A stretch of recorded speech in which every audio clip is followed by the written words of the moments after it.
Hey y'all, it's your girl Breezy, and you know I love to run my mouth. So we're back. All's fair, season 1, episode 6.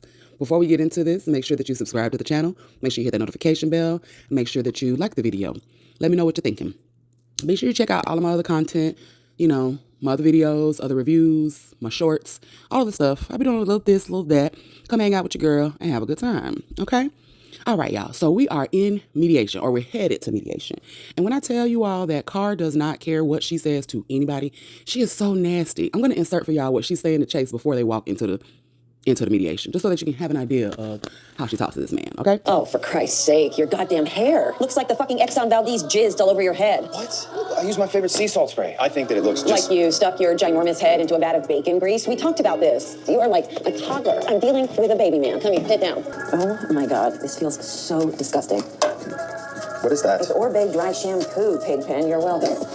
You look like gay Tarzan, so put it back in a bun. At least it won't catch on fire if someone lights a match near you. Okay. So she's telling him basically like, you know, you need to be emotional. You need to tell your story, make it seem like you did everything you could to make it work. The judge is going to be favorable to whoever he has to hand the tissue to first, which I thought was very weird. Like, okay, girl, you going in here crying and whatever. But hey, if it works, it works. We're in the mediation. Chase is texting Allura while we in here. You look good. She looked at that message and rolled her eyes like, so bro, do you really want to be here? Because why are you texting her and you coming in here trying to take all her money, trying to get part of her, law firm. You're using the embryos as bargaining tools, but you're in here texting her about how she looking. I mean, he looking at her like he want to devour her. I really do at this point believe he does have a sex addiction, because it's just like inherent for him to just, like how he was looking at Car in the last episode, like looking at her like he wanted to devour her. And even when in this episode she was like, what I need to do, come and bathe you again? The way he looked was like, yeah, you can come and bathe me. Like, I think he really does have a problem. Child, Chase is in this mediation putting 1,000 on 10. Oh, how when he saw Allura, she was sunshine and the world stopped and all of this, like all of these emotions and stuff. And him talking made Allura upset. So to the fact that she got up and left out of the meeting or whatever.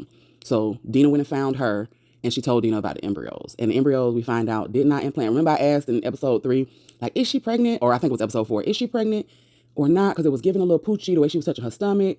But she said her period came on. And Dina was like, girl, why wouldn't you tell me? She was like, I wasn't going to make you an accessory. So I was wondering at this point how that was going to fare, because you've taken them and now they didn't implant, just a whole mess. All throughout the mediation, before they get like to the conclusion of it, you could tell Chase was rethinking the whole thing, because Allura was telling her story about how, and we find out some more details about her, how she got sent to a boarding school, how she was abused at the boarding school. And even Car was like, oh my gosh, nobody deserves that type of behavior. Like, Car got emotional about it in terms of talking about how she got abused at the school or whatever. But it still didn't change that they were going to use this to nullify the prenup. So they take a recess, right? And Chase is talking to Car and the other lawyer lady. And they're telling him, we're not contesting the prenup. Because apparently when you contest the prenup, you have to win or you lose everything, which is interesting to me. When they go back into the mediation, resuming from the break, the black lady zooms in. So she's asking Allura about a trust that she has for a school she went to. And Allura was like, yeah.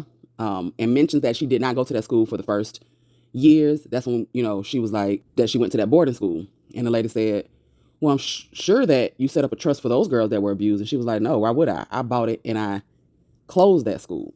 So apparently, because she has this property, which is this land the building of the school that she closed down, and the value of the land that it's on, it wasn't disclosed in the prenup. And that is grounds to nullify the prenup. So they take a recess from the mediation.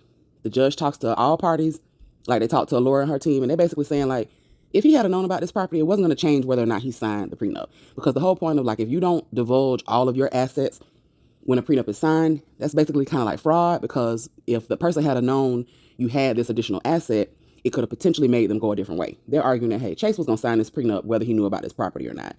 And the judge is on the take because Car has something over him and was like, hey, we provide you funds for this.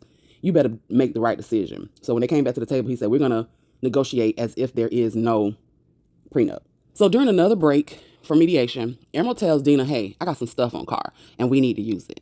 And Dina's like, no, we're not going to do that. And her and Emerald arguing. Emerald like, why you feel bad for this girl? And Dina just like, well, I feel like if I had to let you all take her when you all left, that things might have been a lot different. You know, we don't know how her life would have turned out. Her, you know, because all of them were very close, even though I think during that time, Car was still a bitch. I think that they were all close. They were all under the tutelage and the mentorship of Dina. And so Dina is the one who said they could only take one more person when they left. They could, that Allura and Liberty could take one more person, and they decided on Emerald. But she had the authority or the power to say you could take whoever you want to take, or that y'all need to take Car and Emerald. She prevented them from taking Car, and she feels bad because that changed the trajectory of Car's life. It was very also weird to me that, and I guess you love somebody, so it's always like that love for them. But Allura and Chase are in the hall alone, and they're very like soft and gentle and talking to each other with love. And he was like, I'm sorry. And she was like, don't say that. Don't go in that room and say that. In any legal proceeding, you never say sorry because it is like an admission of guilt. And that automatically puts you on the losing side of things. And she said, when we go back in here, it's war. And then they went back in there and it was back to like bickering and bantering. So, Car thinks she got the big joker, y'all. Car thinks she got the big joker because I know you want to be a mama and we got these embryos and we checked with a facility that has the embryos. And when it comes to legal disputes, if it can't be settled, they will destroy them. So if you don't want your babies destroyed, you're going to sign off and you're going to give us half your practice and da-da-da. And the lawyer was like, oh, you're doing me a favor, huh? Well, there are no embryos. And so she tells them that she implanted them. And Chase is upset because she tells them, hey, I implanted them. They did not take. And they're like, girl, you do know what you're telling us is illegal. And she's like, you know, basically it is what it is. But Chase is very upset. He was like, oh my gosh, they didn't take. Like, are you okay? So him and Chase and Car get arguing back and forth because this did something to him. So I guess, did he just have a sex problem and he didn't really want to leave Allura? Because it's kind of like, or maybe he's had a change of heart now. Now that they've separated, they're going through this legal thing, how things are panning out. Maybe he's changed his mind because from that first episode when he told her, hey, I can't do this, I want a divorce, and you done ran over to Milan house and you slobbing her down and y'all getting it in. You didn't act like you gave a damn about Allura, but now I guess finding out that she was abused, because even Car said, like, she never told us that. Like, I never knew that about her. So she never told Chase, she never told Car. I don't know if she even told the other ladies. I think it was like something that she kept to herself that had happened to her. Chase like, I'm done with this. So Car cussing him out because it's like, the fuck? Like, what are we doing? Like, we are here to win. Like, what are you talking about? And she was like, I don't care. I'm still getting your license. Well, Dina gets a call from the hospice nurse. Something's going on with Doug, right? So she got to leave. They leave Emerald in charge. And baby, when I say Emerald came through and she said, I have receipts and I'm dropping bombs on y'all. I have receipts and I'm dropping bombs on y'all. Let's stop playing this game. First, Chase, how come in this particular game you threw this and did that and that was not your norm? You are a top athlete. You are a star. You are the, head person. You normally would do this and you did that. Oh, I found these emails where you're telling somebody you owe them. And basically Chase was throwing games for bets so that he could clear his debt with whoever he owed. And they were like, oh, so you broke into my client's email? And she's like, girl, it's not breaking in if my client had the password. So basically, Allura had all the passwords to his emails, and they were able to go in and find these emails where he's talking about trying to repay his debts. The judge said, baby, that don't matter. Let's move on.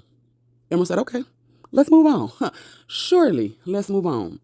And when I say Miss Emerald dropped the biggest, well, first of all, let me back up. The judge said move on. Emerald said, yes, let's move on. Car's nasty. Ooh. And this is what, like, good for you. I'm glad that Emerald did that. And that's why Dina doing all of that. Oh, poor Car, poor Car. Car had the nerve to bring up the fact that I know you had the videos of you being tied up, scrubbed, but I still got screenshots and I can release that. Emerald said, oh, okay, that's the game we playing. Press play, boo-boo. Let's show you in the back of this cop car when you got arrested for this DUI, talking about how you was going to sleep with your client. Talking about how you was going to sleep and suck off Allura's husband in the back of this car.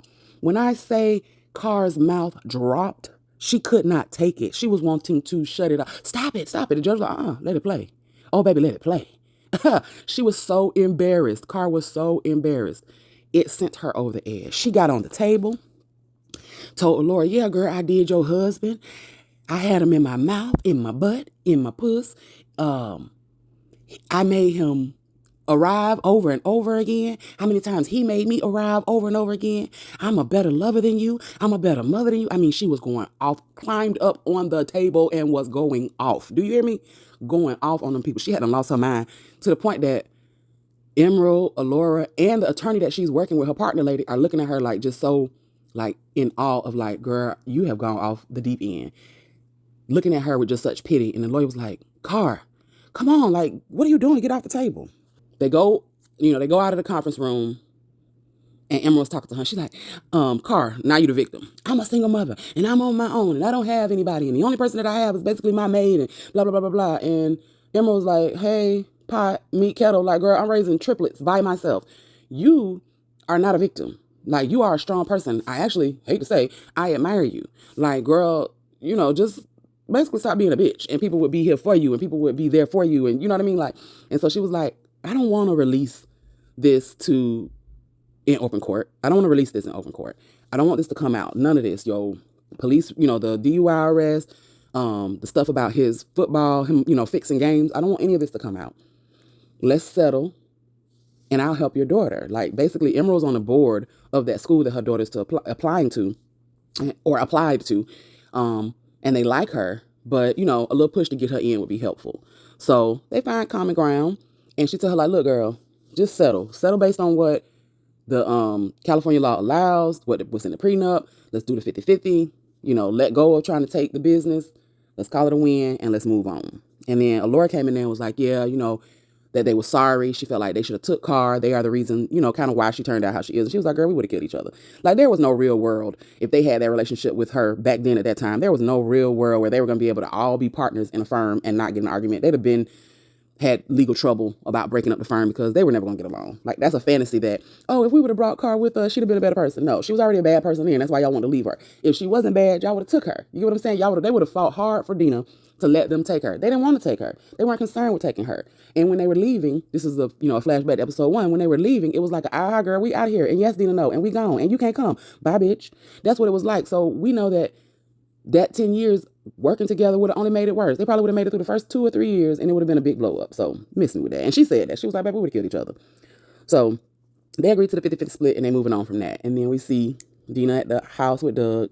They're talking and then eventually he passes away and she just laying on his chest and she cries. And I felt so bad for Dina because, somebody that you built a life with, he's gone. He's no longer here. And you watched it happen. And, I think that was also beautiful that she was there when he took his last breath. Y'all, I love me some All's Fair. I don't care what people say. I know they still like, this show is not great. This is bull. The acting. I love it. I love it. I love it. I love it. It's gotten good. I want to see where we're going to go with these next few episodes because now we know. So they're still investigating that man's death, saying now that it was a homicide. Milan's pregnant with Chase baby. This is what I want to know. And then I'm going to go. In my opinion, I think this is getting ready to come back on them twins. I think that's going to be what the big thing is like getting her getting her triplets out of the situation with this. Because I really feel like one or two of those triplets had something to do with that man being taken out. Y'all think they're going to find out that it was her sons that had something to do with it? Tell me what y'all thinking about All's Fair. Are y'all enjoying it? This was episode 6. We getting down to the last few episodes of season 1. Again, I'm enjoying it. Y'all make sure that you like this video. Make sure you leave comments down below. I want to hear what you're thinking. Make sure you subscribe to the channel. Make sure you hit that notification bell so that you can be notified the next time I come to run my mouth. And make sure you come back. Okay?